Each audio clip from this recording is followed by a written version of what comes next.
नमस्कार, स्वागत है आपका सुनो कहानी में।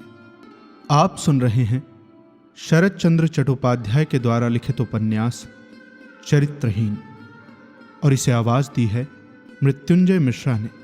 तो आइए बिना कोई समय व्यर्थ किए सीधे कहानी की ओर चलते हैं। कहानी के पिछले भाग में हमने सतीश के वनवास के बारे में सुना। हालांकि वहां उसकी मुलाकात किसी एक घटना की वजह से सरोजिनी से होती है। अब आगे भाग 18। 2 महीने पूर्व हरान की मृत्यु के समय केवल 2-4 दिनों के लिए कलकत्ता में रहकर दिवाकर वापस चले जाने को बाध्य हो गया। इस बार यह निश्चय हो जाने से कि वह किरणमयी के संरक्षण में रहकर कलकत्ता के कॉलेज में बीए पढ़ेगा। वो अपने नए खरीदे हुए स्टील के बक्स में किताबें, कागज और कपड़े आदि भरकर एक दिन शाम को हरान बाबू के पथुरिया घाट के मकान पर जा पहुंचा। किरणमयी ने उसको अल्पवयस्क छोटे भाई की तरह स्नेह के साथ ग्रहण किया। मामा के घर में सुरबाला के अतिरिक्त दिवाकर की देखभाल करने वाला कोई नहीं था। फिर उस देखभाल में भी महेश्वरी की कड़ी दृष्टि शनि की दृष्टि की भांति अधिकांश समय में ही बहुत सरस सुखा डालती थी। लेकिन यहां इन सब उपद्रवों में से एक भी नहीं था। उपेक्षा से लगाया हुआ गमले का पौधा संयोगवश पृथ्वी की गोद में आश्रय पाकर काफी रस मिलने से, जिस प्रकार उसकी सूखी पतली जड़ें मिट्टी के भीतर सहस्त्रों भुजाएं बढ़ाने लगती हैं, किरणमयी के आश्रय में भी दिवाकर की ठीक वही दशा हुई। महानगरी के विस्तृत और विचित्र वातावरण में पड़कर देखते देखते उसकी संकुचित आशा तथा अंधकारपूर्ण भविष्य फड़क उठा। अपने को उसने बड़े रूप में अनुभव किया। बीए फेल करके विद्याभ्यास का उसका पुराना बंधन छिन्न हो गया है। फिर भी नए बंधन में अभी देर है। इस मधुर अवकाश काल में वो निरंतर सर्वत्र घूम घूम कर ज्ञान संग्रह करने लगा। थिएटर देखकर कल्पना लोक में पहुंच गया। जू देखा तो दांतों तले उंगली दबा ली। म्यूजियम देखकर स्तंभित हो गया। शिवपुर का कंपनी बाग देखकर एक निबंध लिख डाला। गगनचुंबी अट्टालिकाओं की ऊंचाई को सिर उठाकर मुंह बाएं देखता ही रह गया। और फिर अंत में एक दिन गाड़ी के नीचे आकर पैर में चोट लेकर लौट गया। चोट बहुत ज्यादा नहीं थी। किरणमयी ने जल्दी से चूना हल्दी गर्म करके लेप लगाते हुए मुस्कुरा कर पूछा, किसके नीचे आ गए छोटे देवर? घोड़ा गाड़ी थी या बैलगाड़ी? गुस्से से दिवाकर ने कहा, घोड़ा गाड़ी थी। चलो बच गए, नहीं तो लंगड़े पैर थाने में जुर्माना भरने जाना पड़ता। लज्जित स्वर में दिवाकर ने कहा, कुछ नहीं है, कल सवेरे तक सब ठीक हो जाएगा। वो तो हो ही जाएगा, पर ज्यादा दूर मत जाना। सुना है बच्चे पकड़ने वालों का दल आया हुआ है यहाँ। इसी प्रकार दिन बीत रहे थे। अघोरमयी विभिन्न तीर्थ स्थानों में घूमकर एक दिन घर लौट आई। इसके पहले 2-1 दिन जो उन्होंने दिवाकर को देखा था, तब पुत्र शोक से मन इतना दुखी था कि उसके चेहरे की ओर नजर ही नहीं पड़ी। आज इस दाढ़ी मूछ विहीन सुंदर कांति वाले मनोहर लड़के की ओर देखते ही उनका मातृ हृदय स्नेह से पिघल गया। उन्होंने कहा, दीबू, मैं रिश्ते में तुम्हारी मौसी लगती हूं, मुझे मौसी कहकर पुकारना बेटा। इसके भी माँ बाप जीवित नहीं हैं। सुनकर उनकी दोनों आंखें छलछला आईं और बड़े बड़े 2 बूंद अश्रुकण आंचल के छोर से उन्होंने पोंछ डाले। उन्होंने कहा, भगवान ने मेरे हरान को छीन लेने पर भी यदि मुझे भागिन को बचा रखा है, तो अब इन गिने चुने दिन जीवित रहूं तो बेटा मुझे छोड़कर कहीं मत जाना, ठीक है ना? ये कहकर हाथ से उसका मस्तक छूकर उन्होंने अपनी उंगलियों का छोर चूम लिया। उनकी बातें सुनकर और आंखों के आंसू देखकर दिवाकर आंखों के आंसू छिपाकर सामने से हट गया। इसके बाद कुछ ही दिनों में उनका दिवाकर के प्रति पुत्र प्रेम जादूगर के माया वृक्ष की भांति बढ़ता ही चला गया। इसी मकान में कई माह पूर्व उनका पुत्र मर गया था। उस निष्ठुर शोक के मातृत्व के खुराक में जगा रही थी।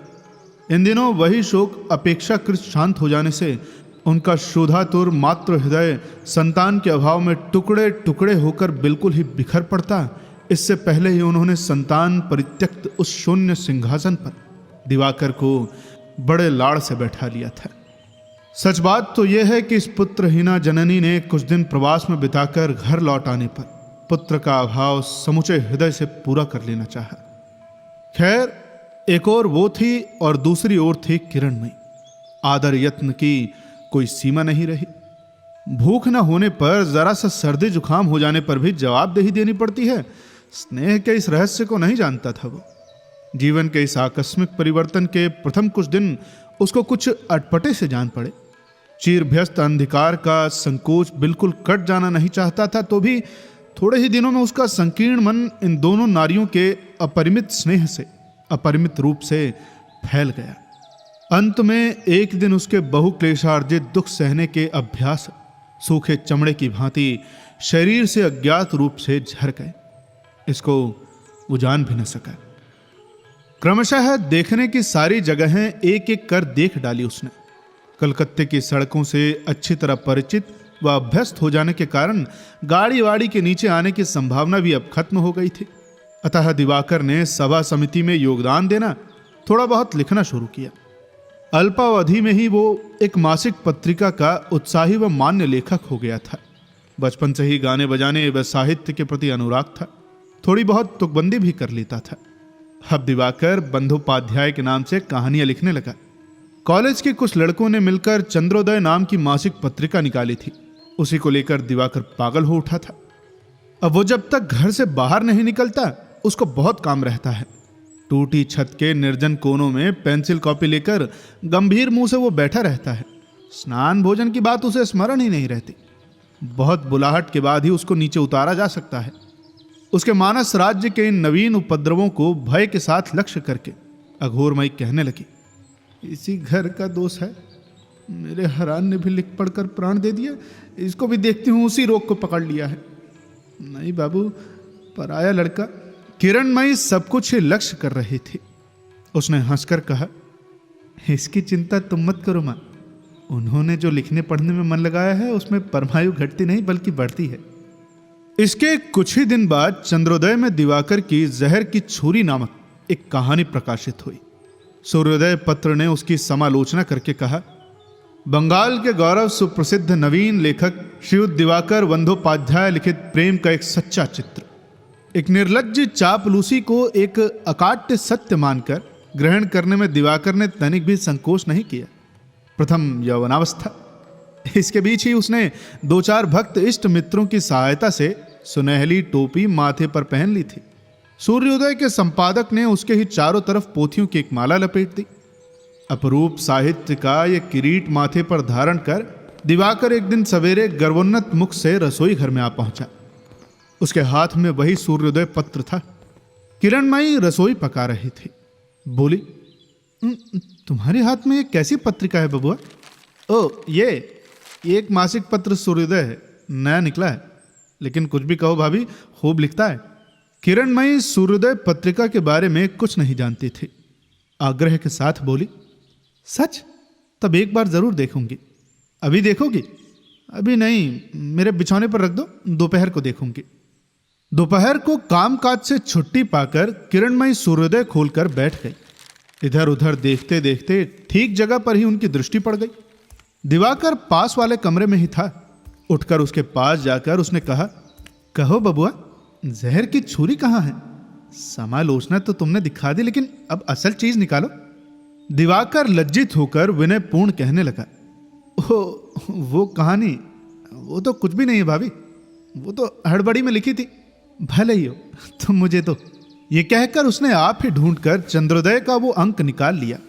वहीं उसे खोलकर वो कुर्सी पर बैठ गई।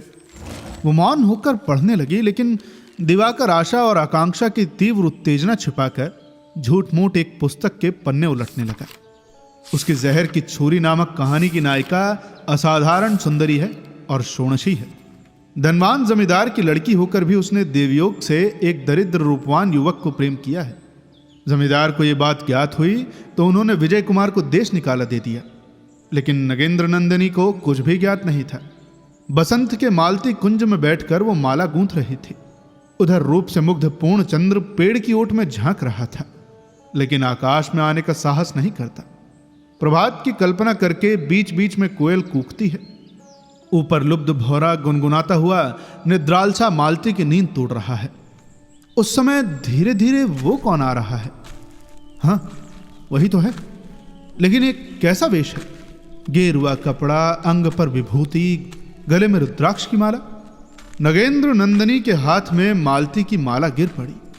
विजेंद्र ने निकट आकर गीले कंठ से कहा, विदाई तो जा रहा हूं। नगेंद्र नंदिनी के सिर पर मानो सहसा वज्रपात हो गया। हृदय में लाखों बिच्छुओं ने डस दिया। जान पड़ा मानो हृदय के सैकड़ों टुकड़े हो रहे हैं। उसकी आंखों में चंद्रमा का प्रकाश काला पड़ गया। कानों में कोयल की कूक उल्लू की चिल्लाहट में बदल गई। युवती फिर खड़ी न रह सकी, मूर्छित होकर गिर पड़ी। यहां तक पढ़कर किरणमयी ने सहसा मुंह उठाकर कहा, छोटे बबुआ, तुम अवश्य ही किसी को प्यार करते हो, ठीक है ना? दिवाकर ने आश्चर्य में पढ़कर कहा, मैं? जी हां, तुम अवश्य ही छिपे तौर से तुम किसी को प्यार करते हो। इस आकस्मिक अपवाद की प्रबल लज्जा से दिवाकर हतबुद्धि हो गया। क्षण भर बाद कुंठित और व्यग्र होकर बोला, मैं? छी, राम कहो, कभी नहीं, किसी तरह भी नहीं भाभी। नहीं तो बबुआ को किसी दिन बिच्छू ने डंक नहीं मारा? नहीं भाभी, किसी भी दिन नहीं। किरणमयी ने कहा, आश्चर्य है, क्या किसी को डंक मारते भी नहीं देखा है? नहीं, यह भी मैंने नहीं देखा है। किरणमयी ने और भी आश्चर्य में पढ़कर कहा, तुम्हारा हृदय भी किसी दिन सैकड़ों टुकड़ों में फट गया हो, यह भी तो नहीं मालूम होता? किसी दिन तुमने किसी को प्यार नहीं किया, छोटा सा बिच्छू भी तुमने देखा नहीं, और फिर वज्राघात की व्यथा भी कैसी होती है यह भी तो नहीं जानते? तो फिर विरह ऐसा भयानक होता है, इसका पता तुमको कैसे चला? किरणमयी उसे किस ओर ठेल रही है यह दिवाकर की समझ में आ गया था। क्रुद्ध होकर बोला, तो आपका मतलब है बिना ऐसा हुए जाना नहीं जा सकता? अच्छा, तो कैसे जाना जा सकता है मुझे तो नहीं मालूम। हाँ, ये जरूर है कि सुनकर या किसी किताब से चोरी करके लिखा जा सकता है। दिवाकर उत्तेजित हो उठा, बोला, मतलब तुम कहना चाहती हो कि मैंने चोरी की है? हाँ, यही कहना चाहती हूँ।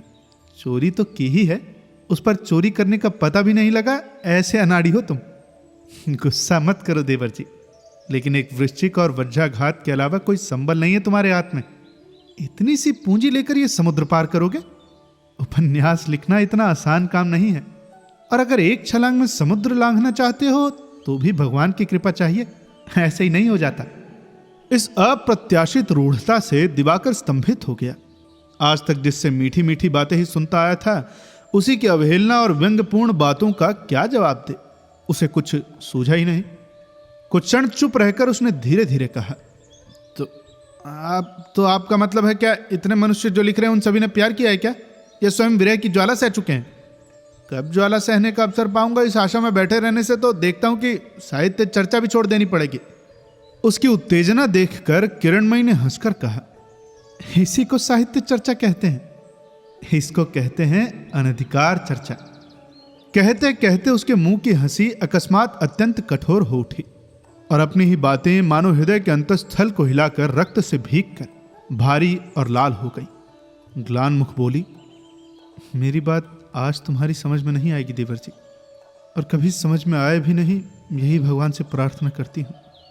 लेकिन उम्र में तुमसे बड़ी हूँ, अतः एक बात मान लो मेरी, वो ये है कि जिस बात को या चीज़ को खुद न समझो, उसे दूसरे को समझाने की चेष्टा मत करना। जिसे स्वयं न पहचानो उसका उल्टा सीधा परिचय मत देना किसी और को।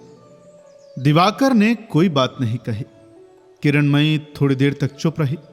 उसने भारी गले को साफ करके कहा, यह क्रोध अभिमान की बात नहीं है बबुआ, ये भाग्य की बात है, ये बहुत बड़े अभाग्य की बात है।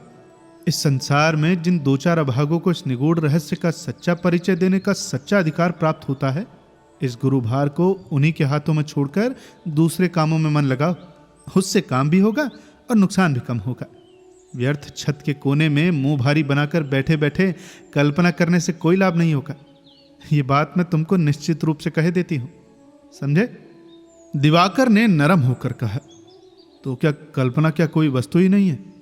कुछ भी नहीं है, ये बात मैं नहीं कहती, लेकिन कोरी कल्पना जो वस्तु गढ़ सकती है वो प्राण नहीं डाल सकती। ढो सकती है लेकिन मार्ग नहीं दिखा सकती।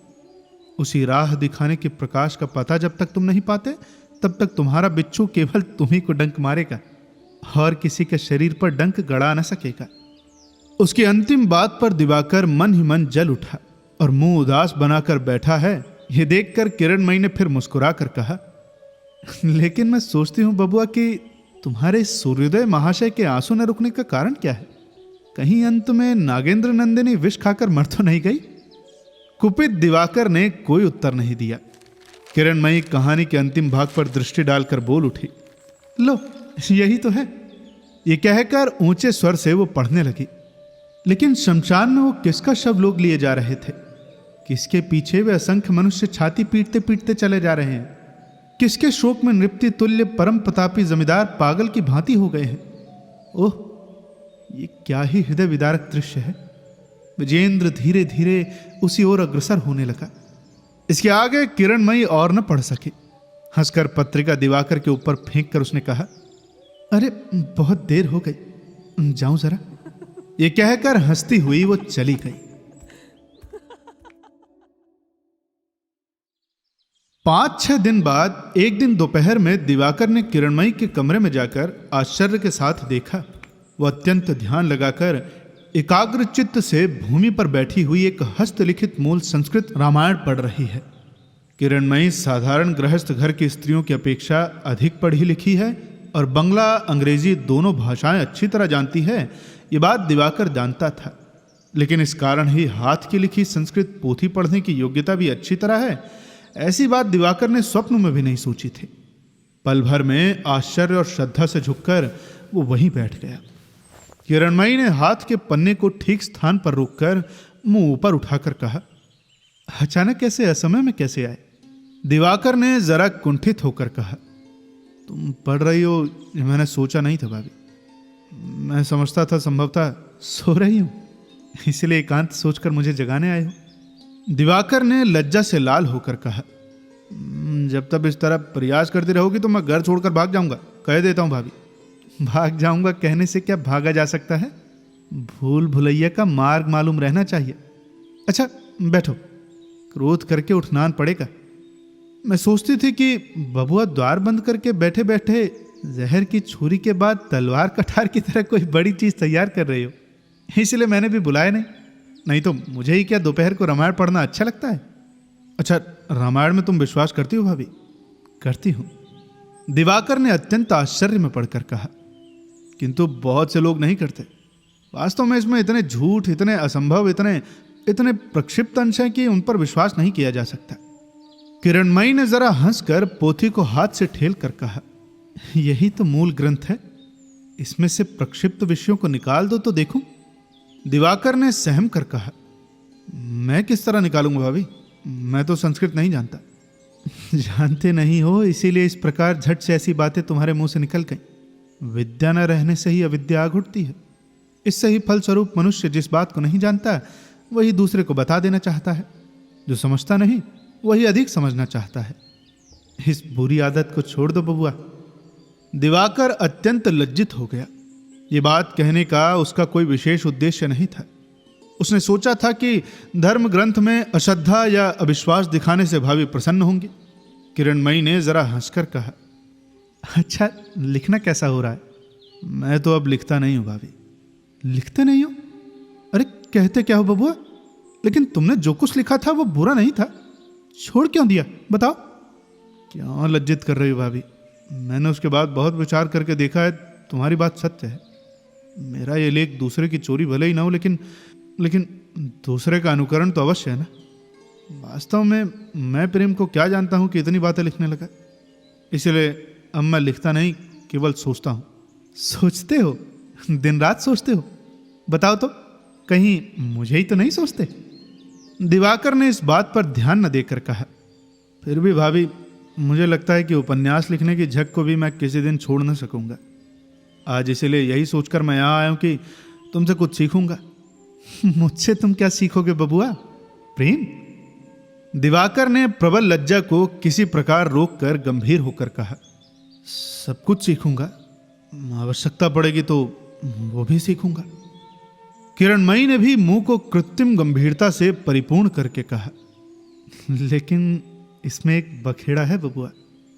मुझे पकड़कर प्रेम सीखने लगोगे तो लोग क्या कहेंगे? दिवाकर झट से उठ खड़ा हुआ, बोला, जाओ मैं जा रहा हूं भाभी, तुम तो जब देखो केवल मजाक करती हो। किरणमयी ने लपक कर उसका हाथ पकड़कर मुस्कुरा कर कहा, तो स्पष्ट कहो ना भाई कि परिहास नहीं चाहते, सच्ची बात चाहते हो। दिवाकर अपना हाथ तेजी से खींचकर शीघ्रतापूर्वक बाहर चला गया। किरणमयी ने मन ही मन हंसकर अपनी पोथी बंद कर दी। उसके बाद उचित स्थान पर उसे रखकर वो धीरे धीरे दिवाकर के कमरे में चली गई। दिवाकर मुंह उदास बनाए खिड़की के बाहर देखता हुआ चुपचाप बैठा था। किरणमयी ने कहा, क्रोध करके क्यों चले आए, बताओ तो। दिवाकर ने बिना मुंह घुमाए ही कहा, ये सब हंसी मजाक मुझे अच्छा नहीं लगता भाभी। किरणमयी क्षण भर चुप रहकर मीठे स्वर से बोली, तुम तो मेरे देवर लगते हो बबुआ, तुम्हारे साथ तो हंसी मजाक चलना ही चाहिए। भला ये सब न करने से मैं जिंदा कैसे रहूंगी, बताओ तो। इस स्नेह भरे कोमल स्वर से दिवाकर का क्रोध शांत हो गया। आज सहसा पहले पहल उसे ज्ञात हो गया कि यह तो सत्य ही है। मुझे लज्जित होने की तो कोई बात ही नहीं है। हम लोगों का संबंध ही तो हास परिहास का है।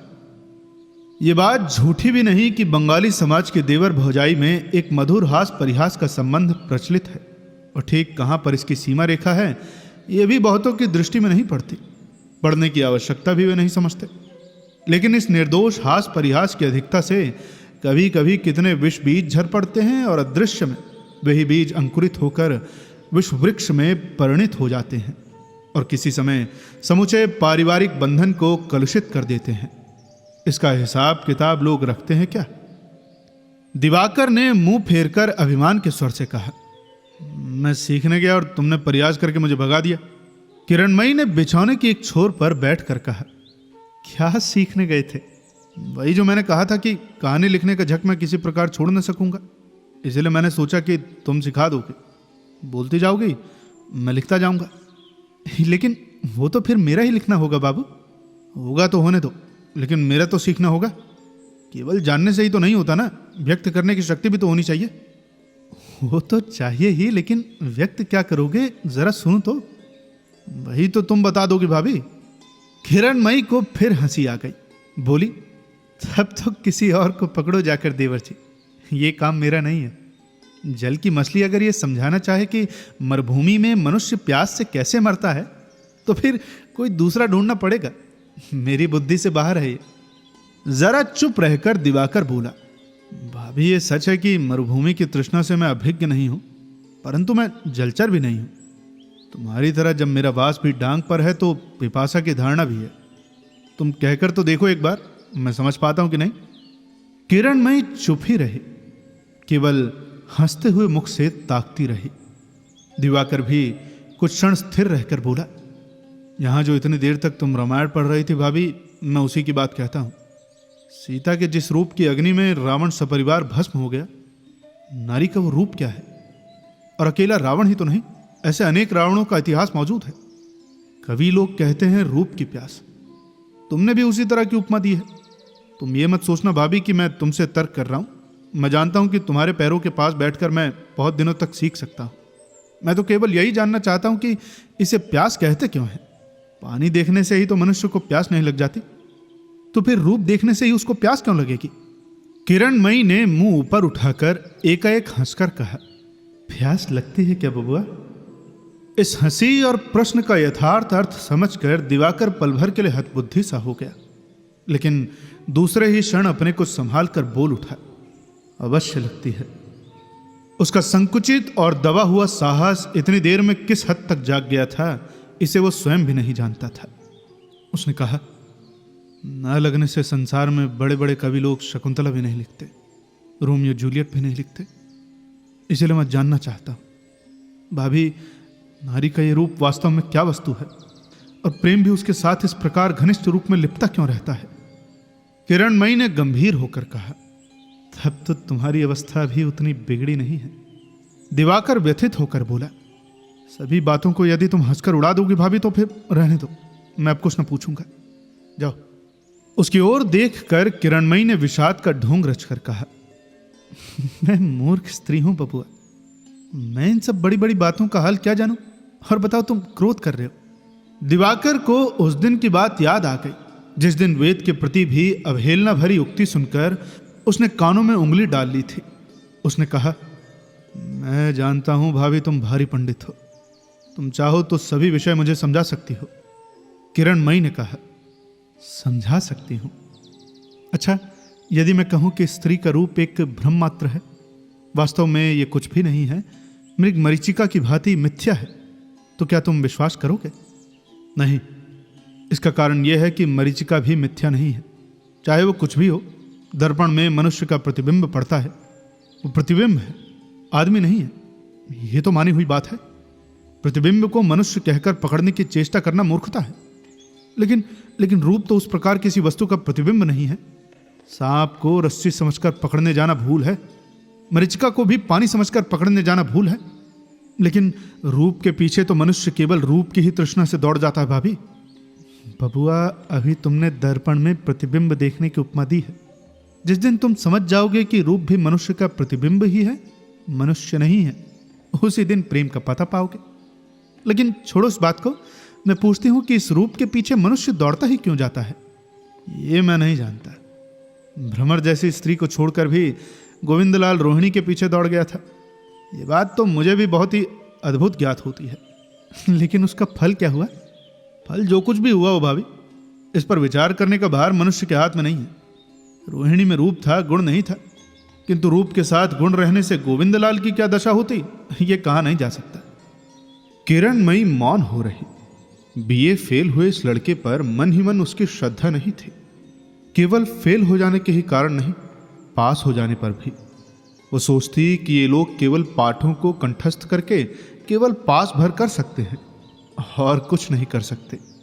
किंतु आवश्यकता पड़ने पर उनका शिक्षित मन तर्क भी कर सकता है, ये धारणा ही उसकी नहीं थी। उसने कहा, रूप प्रतिबिंब नहीं है, इस बात को इतने असंदिग्ध रूप से स्थिर मत रखो। खैर, जो भी हो, मैं तुमसे पूछती हूं बबुआ, ये सब बातें तुमने स्वयं ही सोची हैं या फिर किसी की सोची हुई बात सुनकर कह रहे हो? दिवाकर ने मुस्कुरा कर कहा, नहीं भाभी, मेरी अपनी ही बात है। बचपन से ही भगवान ने मुझे सोचने की सुविधा दी थी। किरणमयी ने क्षण भर मौन रहकर कहा, फिर इतनी सुविधा रहने पर भी रूप का तत्व तुम ढूंढ कर पा न सके? लेकिन आश्चर्य की बात है कि यही बात सतीश बबुआ ने भी मुझसे पूछी थी, और फिर ठीक यही बात एक और व्यक्ति ने पूछी थी। आज तुम भी पूछ रहे हो। मैं सोचती हूं कि मेरा रूप देखकर ही क्या तुम लोगों के मन में प्रश्न नहीं आता? दिवाकर एकाएक चौंक पड़ा। लज्जा से उसका मस्तक फट जाने लगा। उसने अपना मुंह झुकाकर कहा, मुझे क्षमा करो भाभी, मैं जानता नहीं था। अरे एक आध बार नहीं, तुमको तो मैं 100 बार क्षमा करती हूं। ये कहकर और पल भर मौन रहकर उसने मानो मन में आने वाली एक दुविधा को जोर से धकेल कर निकाल दिया और अपनी अत्यंत सुंदर ग्रीवा जरा ऊंची कर एक प्रकार के कोमल करुण स्वर से बोली, बबुआ, आज तुमने जितनी बातें मुझसे पूछी हैं उनका यदि स्पष्ट उत्तर देने लगूं तो मेरी बातें दंभ की तरह होंगी। उसे तुमको भूल जाना पड़ेगा, नहीं तो फिर अपनी भूल से मुझे गलत समझकर सभी बातों को तुम गड़बड़ कर दोगे। मेरी बात तुमको समझ में आ रही है ना? दिवाकर ने चुपचाप सिर हिला दिया। किरणमयी क्षण भर स्थिर रहकर कहने लगी, मेरे शरीर का ये रूप केवल पुरुषों की ही दृष्टि में नहीं, मेरी अपनी भी दृष्टि में एक अद्भुत वस्तु है। इसी से इसकी बातें मैंने बहुत सोची हैं। जो कुछ मैंने सोचा है संभवतः वही ठीक भी है। हो सकता है नहीं भी हो, लेकिन वो जो कुछ भी हो, अपनी इस भावना को जब एक देवर से कहने में मैंने संकोच नहीं किया, तब तुमसे कहने में भी नहीं हिचकूंगी। अपने आप को देखकर मुझे कैसा जान पड़ता है जानते हो? ज्ञात होता है कि संतान धारण करने के लिए जो सब लक्षण सबसे अधिक उपयोगी हैं, वो नारी का रूप है। सारे विश्व के साहित्य में, काव्य में यही वर्णन उसके रूप का वास्तविक वर्णन है। दिवाकर मौन होकर निहारता रहा। किरणमयी उसके स्तब्ध मुख पर नवीन यौवन की सद्य जागृत सुधा की मूर्ति अकस्मात अनुभव करके संकोच से एकाएक रुक गई, लेकिन पल भर में दूसरे ही क्षण उस भाव को बलपूर्वक दबाकर बोली, वास्तव में बबुआ, इसी स्थान पर मानो रूप का एक छोर दिखाई पड़ता है। इसलिए नारी का बाल्य रूप मनुष्य को आकर्षित करने पर भी उसे उन्मत्त नहीं करता। फिर जबकि वो संतान धारण करने की उम्र पार कर जाती है, तब भी ठीक यही दशा हो जाती है। सोच कर देखो बबुआ, केवल नारी की ही नहीं, पुरुष की भी यही दशा है। तभी तक एक नारी का रूप रहता है जब तक कि वो संतान उत्पादन कर सकती है। ये सृष्टि करने का सामर्थ्य उसका रूप है। यौवन है। सृष्टि करने की इच्छा ही उसका प्रेम है, समझे? दिवाकर ने धीरे से कहा। लेकिन नहीं, लेकिन के लिए इसमें स्थान नहीं है। विश्व चराचर में जिस ओर इच्छा हो आंखें उठाकर देखो, वही एक बात मिलेगी बबुआ। सृष्टि तत्व की मूल बात तुम्हारे सृष्टिकर्ता के ही ले रहे, लेकिन इसके काम की ओर एक बार ध्यान से देखो। तुम देखोगे इसका प्रत्येक अणु परमाणु निरंतर अपने को नए रूप से सृजन करना चाहता है। किस प्रकार वो अपने को विकसित करेगा, कहाँ जाने से, किसके साथ मिलने जुलने से, क्या करने से ये और भी सबल तथा उन्नत होगा, यही उसका अविराम उद्यम है। दृश्य हो अदृश्य हो, अंदर हो बाहर हो, इसी से प्रकृति का नित्य परिवर्तन होता रहता है। और इसीलिए नारी में पुरुष जब ऐसा कुछ देख पाता है, ज्ञान से हो या फिर अज्ञान से हो, जहां वो अपने को अधिक सुंदर और सार्थक बना सकेगा, तो उस लोभ को वो किसी प्रकार भी रोक नहीं पाता। दिवाकर ने धीरे से कहा। तब तो इस दशा में चारों ओर ही मारकाट मच जाती है। कभी कभी अवश्य मच जाती है, लेकिन मनुष्य में लोभ दमन करने की शक्ति, स्वार्थ त्याग करने की शक्ति, समझ तथा शासन की शक्ति, कितनी ऐसी शक्तियां हैं जिनके कारण चारों ओर एक ही साथ आग नहीं लग सकती। फिर भी सामाजिक मनुष्य का ही एक दिन ऐसा था जबकि वो प्रवृत्ति के अतिरिक्त और किसी का शासन नहीं मानता था। रूप का आकर्षण ही उसकी दुर्दमनीय प्रवृत्ति का संचालन था। वही था उसका प्रेम। इसको ही संस्कृति तथा सभ्यता के वस्त्र पहनाकर सजावट श्रृंगार से तैयार कर देने पर उपन्यास का निर्दोष प्रेम हो जाता है, समझे? दिवाकर ने चकित होकर कहा। कहां तो पाश्विक प्रवृत्ति की ताड़ना और कहां स्वर्गीय प्रेम का आकर्षण। जो मनुष्य पशु की प्रवृत्ति से भरा हुआ है, वो शुद्ध निर्मल पवित्र प्रेम की मर्यादा क्या समझेगा? इस वस्तु को वो पाएगा कहां? क्या भाभी, तुम किसके साथ किसकी तुलना करने चली हो? मैं तुलना नहीं करती भाई, केवल यही बात बता रही हूं कि दोनों है एक ही वस्तु। इंजन की जो वस्तु उसको आगे की ओर ढकेल कर ले जाती है, वही वस्तु उसे पीछे को भी ठेल सकती है, दूसरी नहीं। जो प्रेम कर सकता है वही केवल सुंदर असुंदर सभी प्रेमों में अपने को डुबा सकता है, दूसरा नहीं। उसके जिस वस्तु ने भ्रमर को प्रेम किया था, ठीक वही वस्तु उसको रोहिणी की ओर भी खींच ले गई। ये एक बंकिम चंद्र चटर्जी जी का उपन्यास है, उसी के पात्र हैं ये रोहिणी और गोविंदलाल। लेकिन हरलाल जो वो कर नहीं सका, उसने सांसारिक भले बुरे, कर्तव्य अकर्तव्य, सुविधा असुविधा पर सोच विचार करके आत्म संयम किया था। लेकिन गोविंदलाल ये नहीं कर सका। फिर भी हरलाल गोविंदलाल से अच्छा मनुष्य नहीं था, बहुत बुरा था। तो भी उसने जिसे घृणा से त्याग दिया था, दूसरे ने उसी को सिर पर चढ़ा लिया। ये सिर पर चढ़ा लेना तरह तरह के कारणों से व्यर्थ हो सकता है, लेकिन फिर समस्त दुख, ग्लानि, लज्जा के अतिरिक्त एक बृहत्तर सार्थकता का संकेत एक व्यक्ति को खींचकर एक दूसरे के पास ले जाता है। ऐसी बात भी तो कोई बलपूर्वक कह नहीं सकता भाई। दिवाकर शोभ के साथ बोला। तुम्हारी सभी बातों को यद्यपि मैं समझ नहीं सका भाभी, लेकिन फिर पवित्र प्रेम स्वर्गीय नहीं है, ऐसी अद्भुत बात को तो मैं किसी प्रकार भी मान नहीं सकता भाभी। तुम्हारे मानने पर तो कुछ भी निर्भर करता बबुआ। हम लोगों का ये शरीर भी तो अत्यंत नश्वर है, बिल्कुल ही पार्थिव वस्तु है, लेकिन इसमें तो मैं कोई भी दुख का कारण नहीं देखती। शिशु जन्म लेने के बाद जब तक अपने जड़ शरीर में सृष्टि शक्ति का संचय नहीं करता, तब तक प्रेम का सिंहद्वार उसके लिए बंद ही रहता है। प्रवृत्ति की ही ताड़ना से वो सिंहद्वार को पार कराता है। उसके पहले वो अपने माता पिता को, भाई बहन को प्यार करता है, इष्ट मित्रों को भी प्यार करता है, किंतु जब तक उसका पंचभूत का शरीर बड़ा नहीं हो जाता, तब तक तुम्हारे पवित्र प्रेम की कोई भी खबर का अधिकार उसे नहीं मिलता।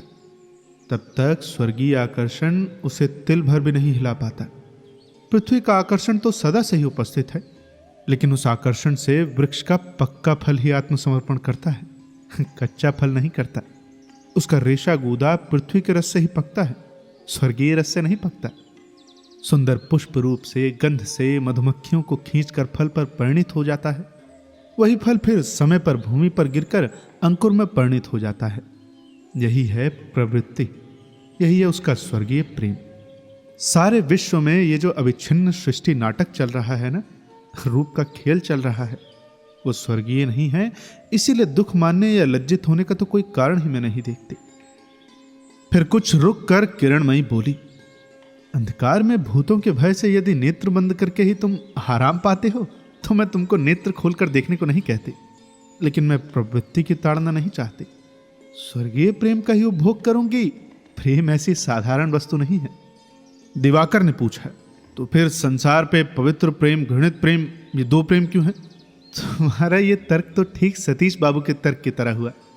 संसार में इन दोनों के रहने की बात है, इसलिए जिसको तुम घृणित कहते हो वास्तव में वो तो सुबुद्धि का अभाव है, अर्थात जिसको प्रेम करना उचित नहीं था उसे ही प्रेम करना। अपनी ही असावधानी से पेड़ से गिरकर हाथ पैर तोड़ लेने का अपराध पृथ्वी के प्रत्याकर्षण पर मर देना और फिर प्रेम को कुत्सित घृणित कहना एक ही बात है। बबुआ, इसी प्रकार संसार में एक का अपराध दूसरे के सिर पर रख दिया जाता है। ये कहकर एकाएक किरणमयी मौन हो रही और अपने हृदय में क्या है इसे मानो भली भांति देखने लगी। दूसरे ही क्षण बोली, जीवन के प्रत्येक अणु परमाणु अपनी उत्कृष्ट परिणति के बीच विचार करने का लोभ किसी प्रकार भी संवरण कर सकता है। जिस देह में उसका जन्म होता है, उस देह में जब उसकी परिणति की निर्दिष्ट सीमा समाप्त हो जाती है, तब वही उसकी यौवनावस्था कही जाती है। तभी वह दूसरे देह के संयोग से सार्थक होने के लिए शिराओं और उपशिराओं में विप्लव का जो तांडव नृत्य आरंभ करती है, उसे तो पंडित लोगों ने नीति शास्त्र में पाशविक कहकर घृणा की है। इसका तात्पर्य समझ न सकने से ही हदबुद्धि विज्ञ लोग इसे घृणित कहते हैं, विभत्स कहकर सांत्वना पाते हैं। लेकिन आज मैं तुमको निश्चित रूप से कहती हूं बबुआ कि इतना बड़ा आकर्षण किसी प्रकार भी ऐसा घृणित ऐसा ही नहीं हो सकता। ये सत्य है, सूर्य के प्रकाश की भांति सत्य है, ब्रह्मांड के आकर्षण की भांति सत्य है। कोई भी प्रेम किसी भी दिन घृणा की वस्तु नहीं हो सकता, समझे? ये बात सुनकर दिवाकर सचमुच ही विह्वल हो उठा। उसकी छाती में एक प्रकार की धड़कन होने लगी। ऐसा उत्पत्त तीव्र कंठ स्वर तो उसने किसी दिन सुना ही नहीं था। नेत्रों की ऐसी उत्कट दृष्टि भी तो उसने कभी नहीं देखी थी। डरते डरते उसने पुकारा, भाभी। क्या बबुआ? मेरे जैसे नासमझ को उपदेश देने में संभवतः तुम्हारा धीरज नहीं रहता ना? ये क्या बबुआ, मुझे तो बहुत ही अच्छा लग रहा है। दिवाकर ने जरा हंसने की चेष्टा करके कहा, अच्छा लगने से तुम्हारे मुंह से ये सब उल्टी सीधी बातें क्यों निकली? अभी अभी तुमने स्वयं ही कहा कि जिसे प्रेम करना उचित नहीं है उसे प्रेम करने को ही घृणित प्रेम कहते हैं। फिर कह रही हो कि इसका तात्पर्य समझ न सकने के कारण ही विज्ञ लोग उसे बुरा करते हैं। तो फिर सत्य कौन है? दोनों ही सत्य हैं। तो विधवा रोहिणी को प्यार करना क्या गोविंदलाल का अनुचित काम नहीं था? प्रेम करना क्या कोई काम है कि उसका न्याय अन्याय होगा? असल में स्त्री को छोड़ जाना है उसका बुरा काम था, प्रेम करना नहीं। छोड़कर चला जाना तो अवश्य ही बुरा काम है, 1000 बार बुरा काम है। लेकिन फिर अपनी स्त्री को छोड़कर किसी दूसरी स्त्री को मन ही मन प्यार करना भी क्या अन्याय नहीं है?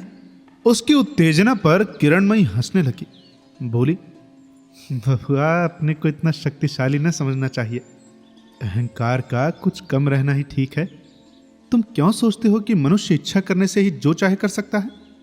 गोविंदलाल इच्छा करने से ही रोहिणी को प्यार कर सकता था या फिर नहीं भी कर सकता था? क्या तुम्हारी यही धारणा है? नहीं, मेरी ये धारणा नहीं है। इच्छा के साथ प्रयत्न भी करना चाहिए, फिर उसके साथ अक्षमता और क्षमता भी तो रहनी चाहिए। केवल प्रयत्न करने से ही तो काम नहीं चलता। उस छत के नीचे बैठे बैठे यदि तुम्हारे सिर पर पेड़ भी उग जाए तो भी कालिदास की भांति तुम एक और मेघदूत न लिख सकोगे। मेघ देखकर तुमको आंधी पानी की आशंका ही होगी। सर्दी लग जाने के भय से ही तुम व्याकुल हो उठोगे। विरही का दुख सोचने का समय न पाओगे। लाख प्रयत्न करने से भी यह क्षमता अस्थि मज्जा से मिली हुई है, इसको जीता नहीं जा सकता। ये कहकर वो चुप हो गई। दिवाकर ने भी उत्तर नहीं दिया, सिर झुकाए मौन होकर बैठा रहा। बहुत देर तक फिर कोई बात न निकली उसके मुंह से। निस्तब्ध कमरे के कोने से केवल एक जीर्ण शीर्ण पुरानी घड़ी के टिक टिक शब्द आने लगे। बहुत देर तक मौन रहकर किरणमयी एकाएक बहुत ही मीठे स्वर से बोली, अच्छा, तुमसे और 2 बातें कहना चाहती हूँ बबुआ। उस दिन तुम्हारी जहर की छुरी लेकर चाहे जो कुछ भी मैंने कहा हो, लेकिन मैंने ये भी देखा था कि तुम्हारे हृदय में एक ऐसी भी वस्तु है जो वास्तव में ही प्रेमिका है, सचमुच कवि है। इस वस्तु को यदि तुम नष्ट न करना चाहो तो दूसरे को अपराधी बनाने के सुख से अपने को ही वंचित करना होगा। इस बात को कभी मत भूल जाना कि कवि विचारक नहीं है, नीति शास्त्र के मत के साथ यदि तुम्हारा मत अक्षर अक्षर न भी मिले तो उससे तुम लज्जित मत होना। मैं जानती हूं कि मनुष्य दूसरे की असमर्थता और अपराध को एक ही तराजू पर तौलकर दंड देता है, लेकिन उनके बटखरे लाने से तुम्हारा काम न चलेगा। तुमने बार बार गोविंदलाल का उल्लेख किया था। वही गोविंदलाल कितनी बड़ी शक्ति के सामने परास्त होकर सर्वस्व त्याग कर चला गया था। अब इस संसार में जिन्होंने केवल भले बुरे का विचार करने का भार लिया है, यह प्रश्न उनका नहीं है, यह प्रश्न तुम्हारा है।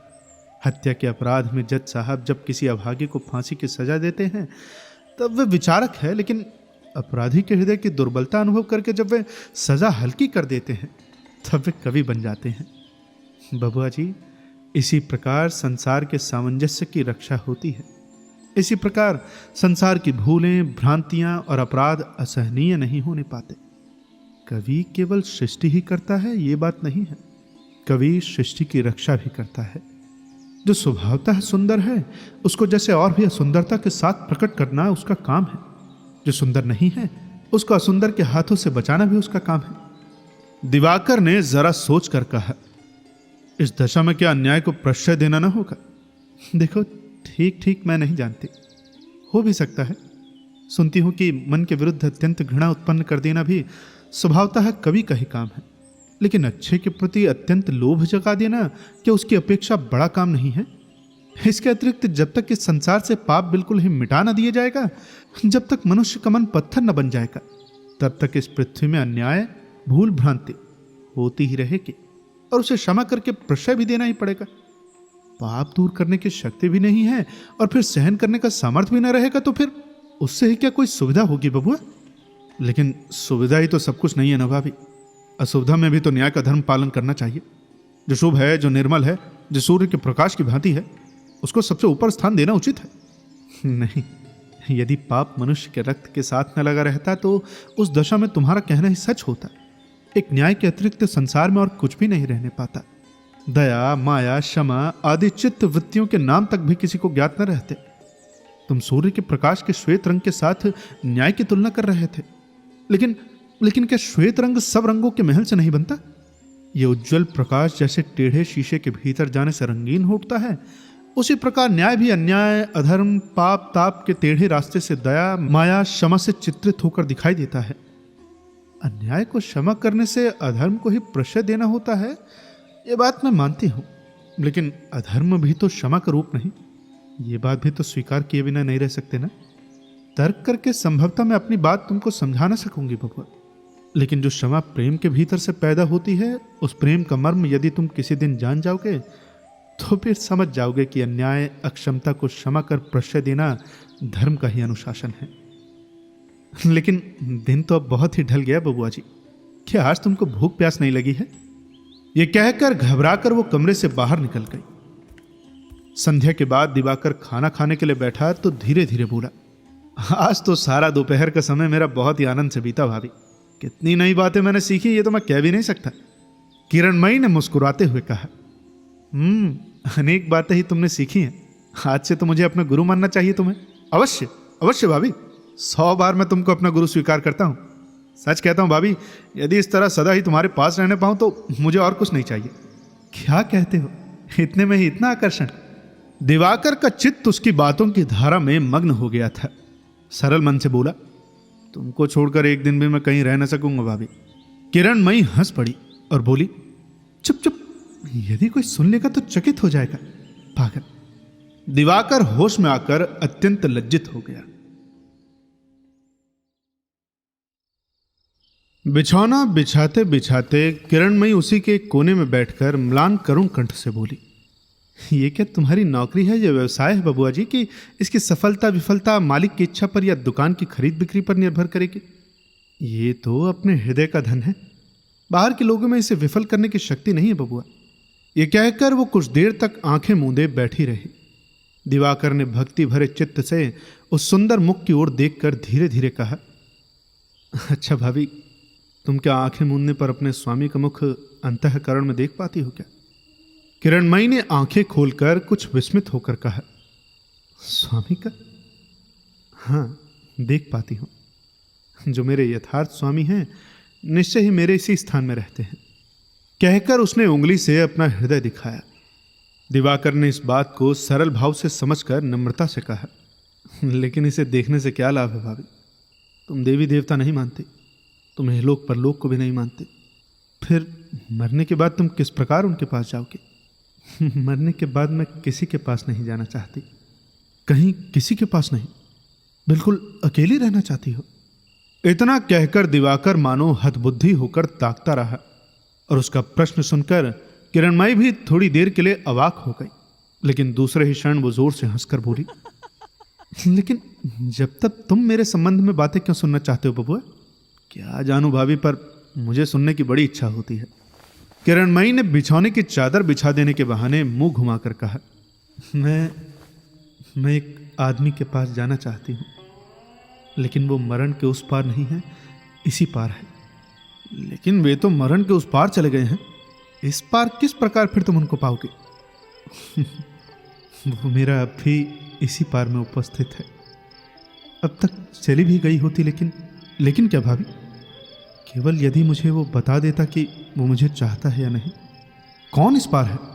कौन बताएगा कि वो तुमको चाहता है या नहीं? अरे तुम कहती क्या हो भाभी? किरणमयी के मुख पर पल भर के लिए एक मलिन छाया पड़ गई, लेकिन क्षण भर में ही वो हट गई और फिर उसका समूचा मुख उज्जवल हो उठा। कृत्रिम क्रोध के स्वर में उसने कहा, तुम बड़े ही दुष्ट हो बबुआ जी। अपना मुंह खोलकर स्वयं कुछ भी नहीं कहना चाहते, केवल मेरे मुंह से 100 बार सुनना चाहते हो। जाओ, उसकी खबर मैं तुमको बता ना सकूंगी, जाओ। ये कहकर अपने मुंह को जरा ओट में करके वो मुस्कुराने लगे। दिवाकर ने यह हंसना देख लिया और एक अज्ञात आवेग में उसका हृदय तीव्र गति से धड़कने लगा। अपने को संभाल कर उसने कहा, मेरे पास कहने को कौन सी बात है भाभी कि मैं मुंह खोलकर तुमसे कहूंगा? किरणमयी उसकी ओर घूमकर खड़ी हो गई, बोली, लो, इतने दिनों से तुमको मैंने इतना सब कुछ सिखाया, वो सबका सब व्यर्थ हो गया। एक बार अपनी छाती पर हाथ रखकर देखो तो वहां एक भयानक बात खलबली मचा रही है या नहीं? सच कहना, क्या बात है? मुझे क्या सिखाया तुमने? तुमने मुझे आश्चर्यचकित कर दिया बबुआ जी। इसी आयु में क्या अभिनय करना भी सीख गए हो? लेकिन तुम मुंह खोलकर न कहोगे तो भी मैं कुछ न कहूंगी। अब चाहे इससे मेरी ही छाती फट जाए या तुम्हारी ही फट जाए। ये कहकर ही एकाएक झुककर दिवाकर की ठोड़ी को एक बार हाथ से हिलाकर वो तेजी से कमरे से बाहर चली गई। दिवाकर को जैसे सांप सूंघ गया। इससे पहले कई बार किरणमयी ने तरह तरह के मजाक किए थे, सैकड़ों बार छल से स्पर्श किया था, लेकिन आज का ये परिहास, ये स्पर्श कान तक झंझना उठे। धमनियों में जैसे बिजली दौड़ गई। शरीर के प्रत्येक रक्त बिंदु के ऐसे द्रुत वेग का अनुभव इससे पहले उसे कभी नहीं हुआ था। अब कहानी में आगे क्या होता है, ये जानने के लिए आपको इंतजार करना पड़ेगा अगले भाग का। और यदि आप इंतजार नहीं करना चाहते हैं तो ज्वाइन करिए हमारे मेंबरशिप प्लान को। जल्द ही मिलते हैं आपसे अगले भाग के साथ। तब तक सुनते रहिए सुनो कहानी की अन्य कहानियां। धन्यवाद।